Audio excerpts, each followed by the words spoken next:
Baik, terima kasih Bu Wiwi ngerobohkan. Jadi kalau langkah pertama yang harus dipersiapkan oleh pelaku usaha kuliner di desa wisata, secara umum UMKM di Jawa Tengah, tentunya yang pertama tadi ya, nomor induk berusaha itu wajib. KTP saya yakin semuanya juga sudah punya. Kemudian email jika memang belum, artinya itu juga bisa minta pendampingan atau mungkin juga bisa membuat sendiri dari keluarga yang mampu.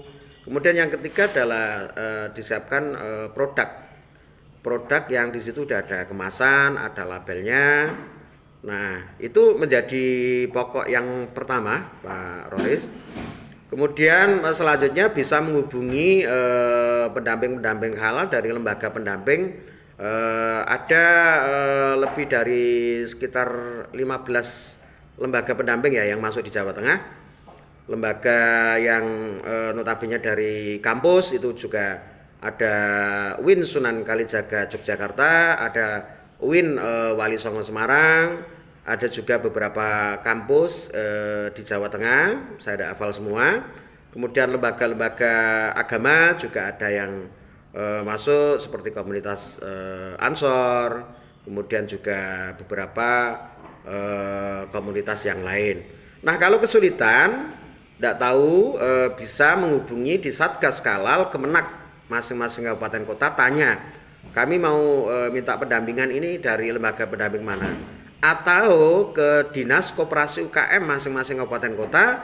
Saya yakin Dinas Koperasi UKM juga memiliki sebagian, tidak seluruhnya ya. Kalau Satgas Halal mungkin bisa keseluruhan.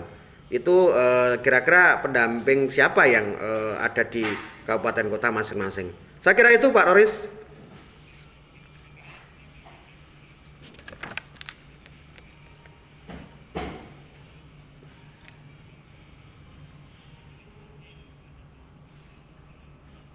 Iya betul, itu paling efektif. Nanti akan diberi penjelasan.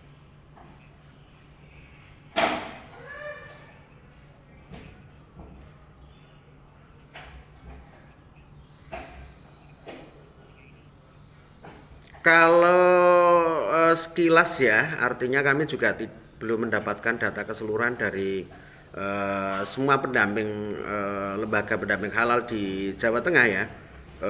Untuk 2022 kemarin yang sudah berjalan itu belum secara 100% yang pasti dari target yang kemarin awalnya itu 25.000 seluruh Indonesia, kemudian ditambah lagi, diperpanjang lagi menjadi kurang lebih 250.000 seluruh Indonesia. Itu memang belum keseluruhan bisa mencapai target. Nah, di Jawa Tengah sendiri juga masih hitungan kemungkinan mungkin di bawah 10.000 ya. Masih cukup peluangnya untuk bisa mengakses inilah. 2023 ini kebetulan secara nasional itu ditarget oleh pemerintah ini fasilitas itu sebanyak 1 juta UMKM. Nah, kalau Jawa Tengah secara keseluruhan terdaftar UMKM-nya itu kurang lebih 4,1 juta ya kalau komplit ya UMKM. Tapi UMKM itu kan belum tentu masuk di dalam rangka sertifikasi halal Sabdekber. Misalkan itu fashion yang sifatnya fasilitas gratis loh maksud saya. Misalkan ekrab itu kan belum tentu masuk. Nah, artinya peluang bagi UMKM ekrab khususnya kuliner di desa-desa wisata yang ada ini masih sangat terbuka luas, apalagi ini masih bulan kedua, sampai kemungkinan sampai Desember 2023 ini masih dibuka.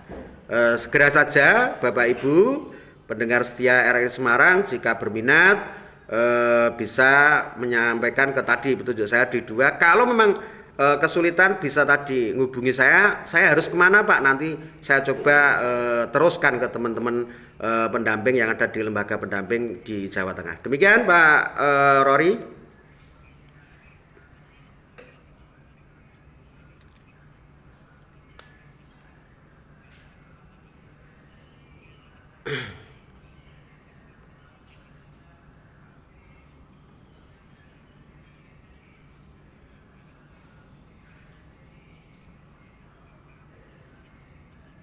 Iya,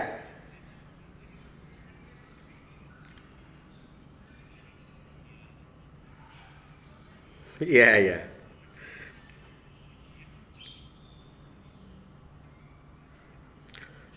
Ya, menurut saya karena pendampingan ini di tahun pertama kan 2022. Kemudian juga target yang diberikan oleh pemerintah melalui BPJPH ini juga tidak seperti tahun ini. Kalau tahun ini sudah jelas target 1 tahun itu sekian.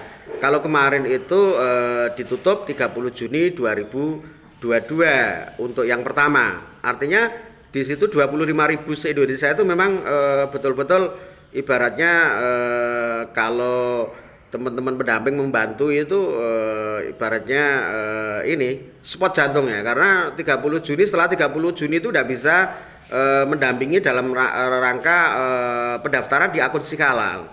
Nah, kesulitan di tahun 2022 di samping ini tahun pertama pendampingan, yang pertama ini kan UMKM ini kebanyakan kan gaptek ya, Pak Roris ya. Jadi untuk mengakses akun Sikalal ini tidak mudah karena butuh keterampilan di dalam rangka penguasaan akun digital yang di Sihalal. Belum lagi permasalahan misalkan nomor induk berusaha. Nomor induk berusahanya ini mungkin yang tidak masuk itu walaupun dia itu kuliner, tapi masih nomor induk berusahanya KBLI atau izin usahanya itu kedai makanan atau snack and catering. Nah, itu sudah tidak bisa. Artinya harus spesifik. Misalkan kedai makanan dia punya produk keripik misalkan, harus jenis usahanya di NIB-nya itu disesuaikan dengan jenis usaha KBLI-nya, kerupuk, keripik dan rempeyek misalkan. Nah, semua itu membutuhkan waktu. Kemudian juga regulasi terkait dengan Sepdeklar 2022 juga mengalami beberapa perubahan.